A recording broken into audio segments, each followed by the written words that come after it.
Est-ce que vous savez quand est-ce que vous allez l'arrêter? Vous parlez de ça? Ça a-tu déjà été discuté? Ben, au début, moi, je pensais que c'était comme, le prochain stand-up a fait 2 ans ou 3 ans. On se disait, ça va être ça, nous autres, 2 ans ou 3 ans, puis on prend peut-être un break pour recommencer. Mais on se fait beaucoup comparer, mettons, à un Kill Tony qui est rendu à 10 ans. OK. Fait qu'on fait, on continuera. Puis la chose qu'on aura plus de fun, on arrêtera. OK. Avez-vous peur? Tu sais, souvent, il y a du monde qui reviennent, c'est récurrent, admettons. Ouais.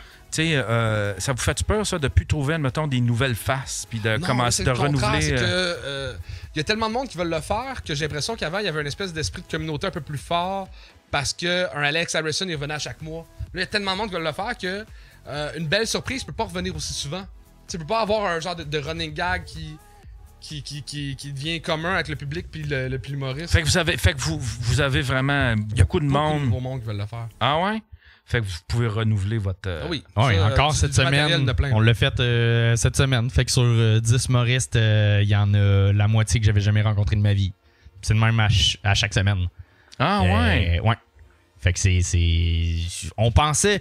au début, on a failli ne plus avoir assez de participants. C'était Mélissa qui faisait le booking avant, puis elle nous écrivait, elle était comme hey, j'ai de la misère là. Cette semaine à trouver du monde, il a fallu que j'écrive. Parce qu'au début, il n'y avait pas les views, ça te donnait quoi de venir faire le gang show? Au début, on n'avait pas l'argent de payer le monde. Fait que tu venais faire un 3 minutes que nous autres on collait ça sur YouTube pour t'insulter si t'étais pas bon. Ouais. C'était une astuce de gamble. Ouais, c'est ça. Là, les views sont là, ils se sont rendus compte que le public est cool, que les commentaires sont cool, dans le sens que si quelqu'un se plante, personne se fait boulier sur Internet, personne se fait... Il n'y a pas de hate sur cette personne-là. Cette personne-là peut s'en sortir, en revenir, puis le monde a encore le bout qui réussissent. Là. Ouais. Fait que le monde a plus envie de le faire. On s'est rendu compte que c'était bénéfique de faire le gang show, puis ils veulent revenir. Ah, c'est cool, ça. T'es aussi... Attends un peu, c'est qui ça? Mais il y a... C'est ma fille, il sera pas là. La Capella qui dit à vitesse que les billets se vendent, augmenter 5$, ça causerait pas de problème, mais... Je suis live, mon cœur. Même... Je voulais juste savoir si je dois préparer les trucs pour le chien ce soir. Non, demain. Ok, je t'aime, bye. Bye. Oh!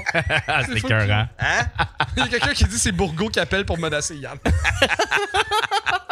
Et ça, c'est une bonne question que je me pose. Bourgo, on l'amène ça au gang ou pas? Je t'ai jamais demandé. Là, il est amer, Oui, le calice. Il m'a bloqué. Ben, mais il a dernièrement, envoyé j'ai vu qu'il chier était Mike. Il est pas dans un bon mood. Là. Non, ok. Puis de toute façon, là, il y a...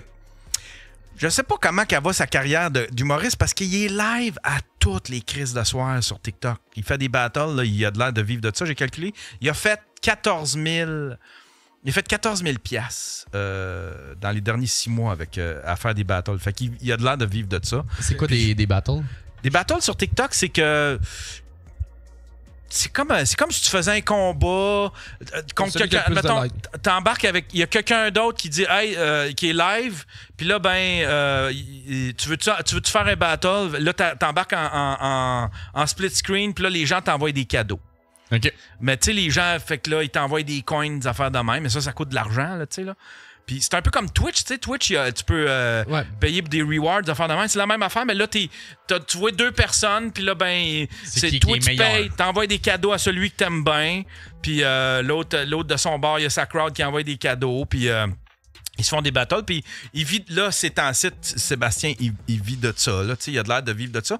Puis j'ai pas vu, il est live à toutes les soirs, puis tu sais, habituellement, Bourgo, quand il est sur scène, il y a 3000 stories, puis des publications, puis ça fait longtemps que j'ai pas vu des publications de lui qui était sur scène, puis pourtant, Chris, il est... Je sais qu'on se moque beaucoup de lui, là, mais on est allé à Toronto, tu sais, quand on a fait le sous-écoute avec lui puis Pantelis, là. La veille, Mike, il avait booké un show il fait sa première partie, puis... Il a fait sa première partie, il a tout arraché. Ouais, il arrache tout sur scène, là. Il est écœurant. Il était écœurant, c'ti. Il avait un beau delivery, il était bon, là, tabarnak, il était bon. Un stage, là.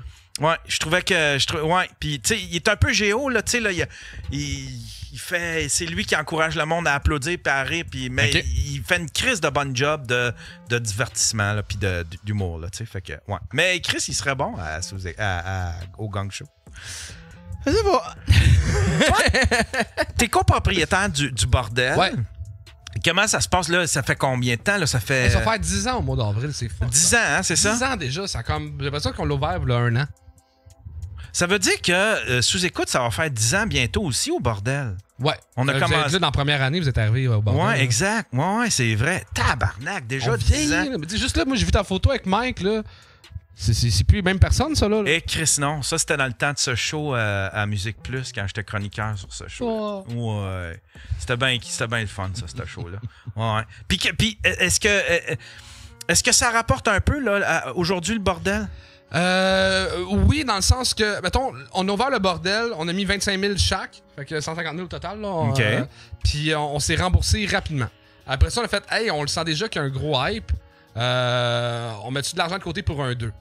Le 2 a coûté fucking cher parce que nous autres, on a acheté le restaurant à côté juste avant la pandémie. Ah ouais, hein? Puis là, il y a eu une pandémie mondiale. Fait que, tu sais, pendant 3 ans, on a payé un loyer dans le vide, là. Ouais. Fait que sorti du gros cash là-dessus. Fait que là, on est en train de rembourser le 2. Puis il se rembourse bien. Fait que, tu sais, mais en 10 ans, tout l'argent qu'on a fait a été dans le 2 ou ouvrir la salle de podcast en haut. T'sais, on réinvestit tout dans l'humour. Là, fait que ça va super bien. Le bordel est en santé, mais on se donne pas tant des bonus. Là, c'est pas de la. En fait, ce qui est vraiment beau de travailler avec l'équipe que j'ai, là, c'est que c'est tous des gens qui gagnent très bien leur vie. Fait qu'ils s'en calissent de prendre des risques. Ouais, hey, c'est on ça. fait ça, t'as affaire, on part sur un open mic. Hey, on fait des roast battles au bordel. Hey, on fait ça. Ils sont full down. On nous tue un bordel 2, let's go. Puis le seul défaut, c'est que moi, je suis pauvre comparé à eux.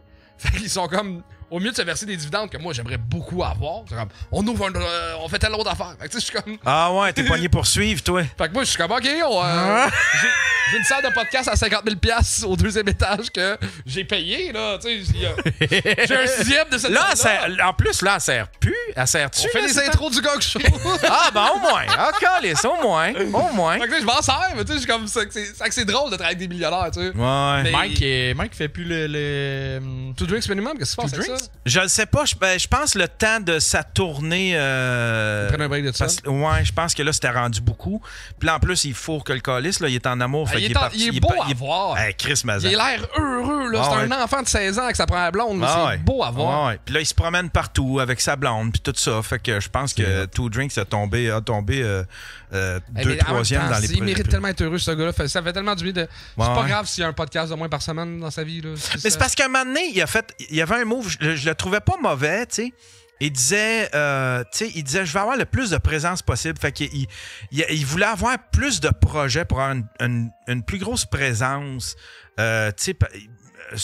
dans le monde du podcast, admettons, s'imposer dans le monde du podcast. Ouais. Fait que, parce qu'admettons, il regardait Thomas faire, Thomas, il a commencé avec son podcast Thomas Levac, puis après ça, il y a eu Couple ouvert, puis Deux Princes, puis tu sais, fait que là, ben, je pense qu'il était inspiré par ça, puis il voulait essayer d'instaurer une autorité Thomas, dans le monde. je le suis à moitié dans le sens que il en sort pas un par chaque. Mais là, son podcast, lui tout seul, c'est fini depuis un bout. Ça, c'est fini. Deux Princes, puis Couple ouvert, c'est un épisode par semaine chaque. Deux Princes, j'ai l'impression que c'est plus épisodique que. Ouais, Deux Princes, je pense, là, avant, c'était aux semaines, mais là, je pense que ça a ralenti un peu. De temps en temps, puis il y a un Patreon pour l'ensemble de tout. Ouais. Mais Couple ouvert, ça roule tout le temps. Là, puis ils font beaucoup de scènes, puis tout ça. Fait que, ouais. Fait que c'était pour ça qu'il l'avait ouvert. Moi, j'aimais bien. Dano, il y avait un. Tu sais, c'était son after. Tu sais, son espèce de podcast. On a fait ça en haut dans la salle de podcast. Il y a plein de raisons pourquoi on le fait plus. C'était la loge du bordel. C'était pas ça le nom de la loge, c'était le bordel. Le line-up, c'était ça. C'était le line-up. Puis c'était le jeudi, il y avait 2 shows. Fait qu'entre il y avait 1 heure de podcast que le monde descendait faire leur set, puis revenait, puis jaser en haut. Puis l'autre descendait, mais c'était tellement de gestion. Parce qu'il y a quelqu'un qui devait être là juste pour aller chercher les humoristes, aller reporter les humoristes au show, les faire rentrer en salle podcast et sortir la salle podcast. C'était Julie Lacroix qui faisait ça, qui faisait le booking du bordel dans le temps. Puis Julie, c'était compliqué parce que le jeudi, ça voulait dire qu'il fallait pas qu'elle boucle le même monde que dans le mois passé sur le show du bordel. Fait que c'était pas juste le booking du bordel, c'était le booking du podcast et du bordel qu'elle gérait en même temps. Ah, ouais. C'était vraiment de la job pour un podcast qui... je pense qu'il y a eu une pandémie, puis après ça, on l'a pas recommencé, puisque là, on était rendu avec le Bordel 2, c'est donc 4 shows. Fait que là, on peut pas avoir quelqu'un qui gère 4 personnes, puis on l'a arrêté, mais il manque un peu ce podcast-là, je trouvais le fun. Ah, Chris, mais j'aimais tellement le concept, là, tu sais, là, l'autre, il arrivait après son set, il venait rejoindre les autres, puis ouais, ça, tu les as trouvés comment, puis j'adorais ça. On l'a fait... Ça, c'était un vrai... On a essayé de le faire durant le post-gang show. de faire un... Pas ce gang show, mais... en ce moment, c'est qu'on fait... Ça fait 2-3 personnes qui en parlent. On fait le pod gang, qui est les mercredis qu'on n'a pas de gang show. On est dans la salle de podcast, puis il n'y a pas de direction claire. Là. Chaque semaine, c'est assez différent, puis on reçoit du monde des fois non. Puis on l'a fait une fois que... Pendant notre show, il y avait un best-of gang show. Fait que nous, on était même pas sûr. C'était dans le bordel 2, c'était pas capté. Mais des participants qui ont eu leur pin, qui ont réussi 3 fois, étaient sur un line-up, faisaient des 7 minutes. Puis ils pop-aient in dans le pod gang, tu sais. Mais c'était... Même à faire, c'était pas si intéressant. Je crois que toi, t'étais en Chine quand on l'a fait, si je me trompe pas. Parce que t'as 2 personnes avec toi, tu jases de quelque chose. Là, lui, il faut qu'il aille se préparer. Il monte sur scène dans 10 minutes. Il sort, l'autre personne rentre, on continue notre conversation. Faut qu'on redise où on était. Fait qu'on redit dans la chose. Ouais, on était après dire ça, nanana. Ah, ouais. Fait que tu vas zéro en profondeur dans le ouais, pis c'est pas fluide, tu sais. Pas tant, mais c'est le fun, tu vois des visages. Mais Dano était peut-être meilleur que nous autres. Il était bon pour gérer ça. C'est un assistant de radio dans l'ombre. Il était bon pour inclure la personne dans le sujet sans tout résumer. Puis... Mais aussi, comme tu disais, il y avait Julie Lacroix qui faisait « Ok, c'est à ton tour, tu peux rentrer. » Nous, on avait personne. C'était genre... Toi, t'étais pas là, j'animais, puis je leur avais dit rentrer puis sortez quand vous voulez. Là. Je pouvais pas faire autrement. Mais c'était sympathique, tu sais, mais je pense pas que c'est viable à long terme. Puis comme on veut revenir à plus de captation du gang show, ça se peut que ça... On l'a essayé, le pod gang. On s'est amusé un peu, mais avec ça, le public, il y a du monde qui était là. Scratch était souvent là, justement, là-dedans. Fait que c'était cool d'interagir avec le public parce qu'on n'a jamais le temps de jaser avec eux là, dans le gang. Tu sais, le gang show, c'est pas juste de roaster, c'est quand même... On anime, on s'assure que le show roule, on produit, on roast, on écoute un numéro. Je sors d'un gang show, je suis brûlé. Là. Fait que j'ai pas le temps, en plus, d'écouter un numéro puis de checker les commentaires dans le live puis gérer ça. Ouais. Fait que c'était une belle opportunité de parler avec notre public, mais je pense que le public, à la base, veut plus de gang show que de pas de gang. Là. C'est ça le produit. Puis...